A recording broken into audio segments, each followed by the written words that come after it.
कहानी 5 साल पुरानी है, 2017 की मई का महीना था। कहानी मध्य प्रदेश के गुना इलाके की है। इसी गुना में 5 दोस्त रहा करते थे। आसपास में 5 का घर था। इनमें से कुछ दोस्त गरीब थे, कुछ अमीर थे, लेकिन इनकी दोस्ती सबके ठीक ठाक थी, सब कुछ सही चल रहा था। तभी 18 मई की रात को इन 5 दोस्तों में से एक दोस्त, जिसका नाम हेमंत था, हेमंत 18 मई वो अपने फादर से लगातार कह रहा था। उसके फादर एक सरकारी मुलाजिम थे और सिंचाई विभाग में एक अफसर थे। तो उन्हीं का बेटा हेमंत अपने फादर से कई बार कह रहा था कि उसे एक बाइक चाहिए, एक बाइक दिला दीजिए। फादर मना कर रहे थे, लेकिन बच्चे की ज़िद थी। इकलौता बेटा था, मानते भी काफ़ी थे, लाड प्यार काफ़ी था। तो उन्होंने हेमंत की ज़िद को पूरी करने के लिए आखिरकार 18 मई को उसने कहा कि मैंने एक बाइक देखी है, सेकंड हैंड, 40,000 रुपये में मिल रहा है, कागज़ भी सब कुछ ओरिजिनल है, असली है। तो बेटे के प्यार के आगे बाप हार गए। उन्होंने 40,000 दिए। उन्होंने कहा जाओ जाकर तुम बाइक ले लो। अब हेमंत अपने एक दोस्त के साथ, उस दोस्त का नाम था हनी दुबे। ये सब 5 दोस्त में 2 दोस्त थे ये। तो उनके साथ बाइक पर बैठ कर जाता है। 40,000 रुपये उसके पास थे, लेकिन रात वो लौटता नहीं है। फादर परेशान, बेटा लौटा नहीं बाइक लेकर। इसके बाद वो इधर उधर ढूंढते हैं, फिर उसके दोस्त से पूछते हैं। तो कहता है अंकल वो तो बाइक लेकर चला गया, मुझे अपने घर छोड़ गया। अब उन्हें बड़ी फिक्र होती है, इधर उधर पूछते हैं, कहीं हेमंत का सुराग नहीं मिलता। आखिरकार वो पुलिस स्टेशन पहुंचते हैं और पुलिस में जाकर रिपोर्ट लिखा देते हैं कि मेरा बेटा 40,000 रुपये लेकर निकला था, उसके बाद से उसका कोई सुराग नहीं मिल रहा है।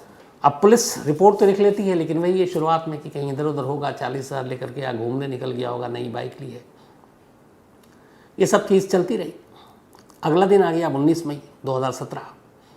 अचानक हेमंत के फादर के मोबाइल पर एक कॉल आता है, और हेमंत के ही मोबाइल से, और कहते हैं कि तुम्हारा बेटा हमारे पास है, 50 लाख रुपए दे दो तो उसे छोड़ देंगे, वरना जान से मार देंगे। हेमंत के फादर घबरा जाते हैं। वो डन कर लेते हैं कि ठीक है हम पैसे दे देंगे।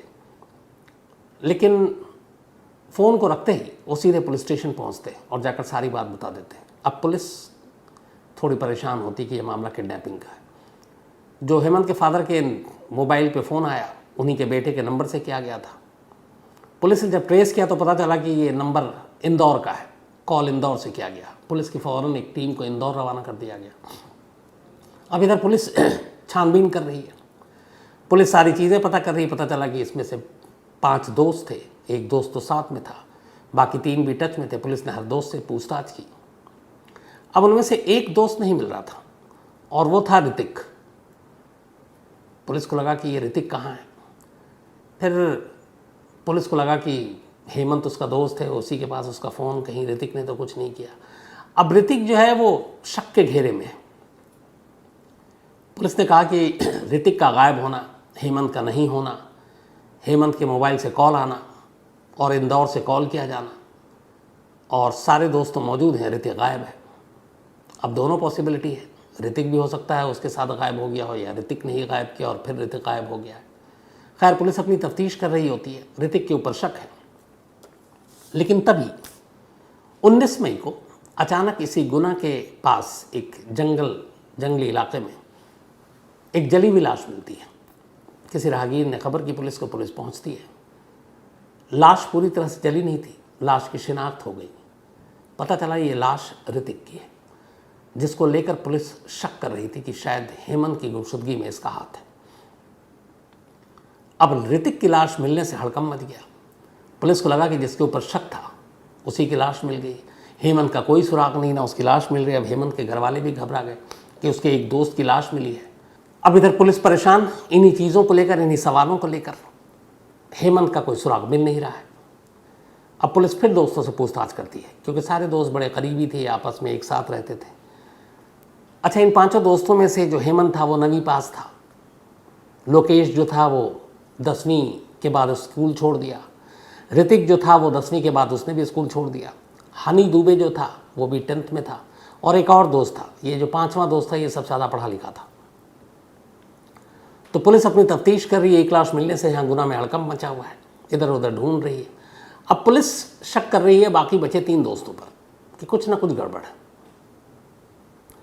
अच्छा, इत्तेफाक से हुआ ये कि जो ऋतिक की जब लाश मिली तो उसके थोड़ी दूरी पर ही एक फ़ोन भी मिला और वो फ़ोन हेमंत का था। अब यहाँ पे कहानी में ट्विस्ट कि शायद इंदौर से फ़ोन करने वाला वाकई ऋतिक था, वही रैंसम मांग रहा था। तो अब ये हुआ कि ये अकेले तो हो नहीं सकता, और भी दोस्त तो शामिल नहीं हैं। तो अब रडार पे आते हैं ऋतिक के बाद एक तो हनी दुबे जो उस रात बाइक पे सवार था, और इसके अलावा एक लोकेश लोढ़ा नाम का दोस्त इनका। अब पुलिस हनी दुबे और लोकेश लोढ़ा से पूछताछ करती। दोनों बताते हैं कि अंकल हम तो, उसने बताया कि मैं उस रात गया था 18 मई को, लेकिन उसके बाद बाइक लेकर वो चला गया, मैं अपने घर आ गया। लोकेश ने कहा मुझे कोई जानकारी नहीं, मेरी मुलाकात नहीं हुई। लेकिन पुलिस ने इन लोगों पे कहा कि कुछ ना कुछ शक है। अब 19-20 मई की तारीख आ गई। पुलिस के सामने अब एक और नई चीज़ आ जाती है और पुलिस खुद उलझ जाती है कि ये हो क्या रहा है। ऋतिक की लाश मिलने के अगले ही दिन अब लोकेश लोढ़ा की लाश मिलती है वहीं गुना में एक जंगल में, और ठीक उसी तरह जली हुई, गला उसका कटा हुआ किसी बोतल से, और ऐसे ही गले पे मार्क थे ऋतिक के भी। तो कत्ल का तरीका एक था, लाश मिली। अब पुलिस परेशान, और पुलिस के सामने दिक्कत ये कि जिन जिन पर शक हो रहा उनकी लाशें मिल रही हैं। ये मामला क्या है, माजरा क्या है। अब 2 लाशें 2 दोस्तों की मिल चुकी, और जहाँ से ये कहानी शुरू हुई, जो पहला दोस्त जो गायब हुआ 18 मई की रात को, हेमंत, उसका कोई अता पता नहीं है, कोई सुराग नहीं है कि वो है कहाँ। अब इधर 2 दोस्तों की लाश मिलने के बाद गुना में लोगों को भी गुस्सा भड़क गया, पुलिस के ऊपर भी वो बिफरने लगे। इधर हेमंत के घर वाले भी जो हैं, उनके माँ बाप भी पुलिस को लेकर गुस्सा थे कि उनका बेटे का कोई सुराग पुलिस ढूंढ नहीं रही है, और उस उल्टे उसके दोस्तों की एक लाश मिल रही है। 2 लाशें मिल चुकी, हेमंत का कुछ पता नहीं है। अब पुलिस ने अपने सारे घोड़े खोल दिए इस केस को सुलझाने के लिए। इधर उधर से बहुत सारी तफ्तीश की। अब पुलिस को फिर शक आता है, शक आकर रुक जाता है 2 और दोस्तों पर, जो 5 दोस्त में से 2 बचे थे। एक हनी दुबे और एक और 5वां जो सबसे पढ़ा लिखा था। उस 5वें दोस्त से पहले पूछताछ होती है। वो आता है, वो बताता है कि हम दोस्त हैं, मिलते हैं, जुलते हैं, लेकिन उसकी सारी लोकेशन 18 की, 19 की, 20 की, ये सारी लोकेशन जो उसने बताया वो मैच कर गया, और पुलिस को लगा कि ये सच बोल रहा है। उसके मोबाइल और बाकी चीज़ों से भी कोई ऐसी जानकारी मिली नहीं। तो पुलिस की नज़र में वो शक के दायरे से बाहर हो गया था। अब सिर्फ बचा विकास, वो हनी दुबे। अब ये नाबालिग, लेकिन आखिरी वक्त में हेमंत के साथ यही, पुलिस ने उससे पूछताछ की, उसने फिर वही कहानी दोहराई, कोई सुराग नहीं मिल रहा। इसी दौरान में कहीं से पुलिस को पता चलता है कि जो हनी दुबे है, इसकी मां से पूछताछ करो, शायद केस खुल जाए। पुलिस ने हनी दुबे की मां की अब प्रोफाइल और मां की सारी चीज़ों को चेक करना शुरू किया। पता चला कि उसकी मां पावरफुल है, बड़े बड़े लोगों का आना जाना है, कई बैड जो एलिमेंट्स हैं, क्रिमिनल, उनका भी उनके घर पर आना जाना है।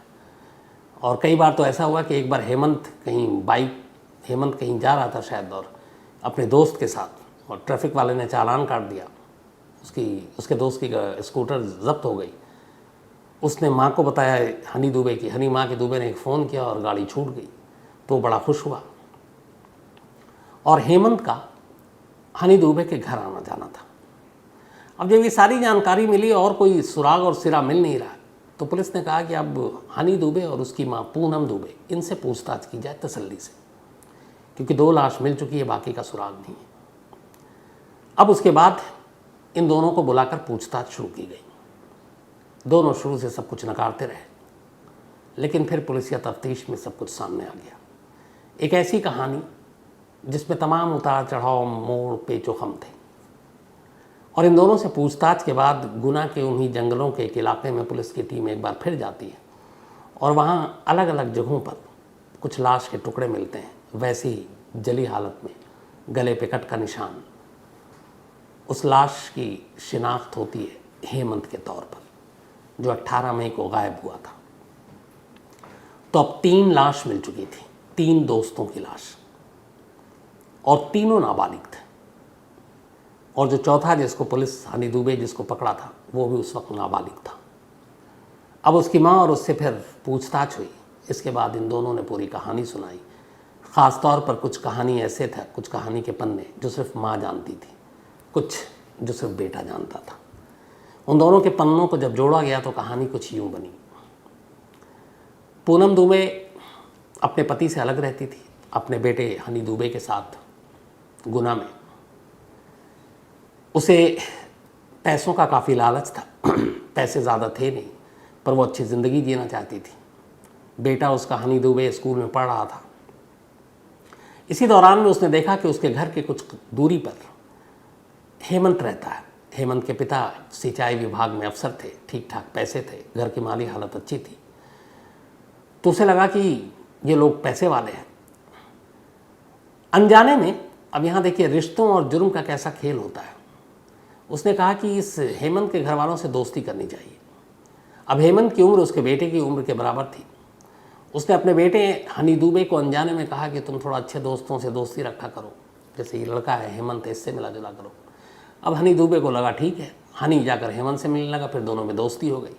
अब हेमंत के कुछ और दोस्त थे, जैसे लोकेश, ऋतिक, एक और, तो उनके दोस्त फिर कॉमन फ्रेंड हो गए। अब धीरे धीरे इन 5 दोस्तों की एक मंडली बन गई, ये आने जाने लगे।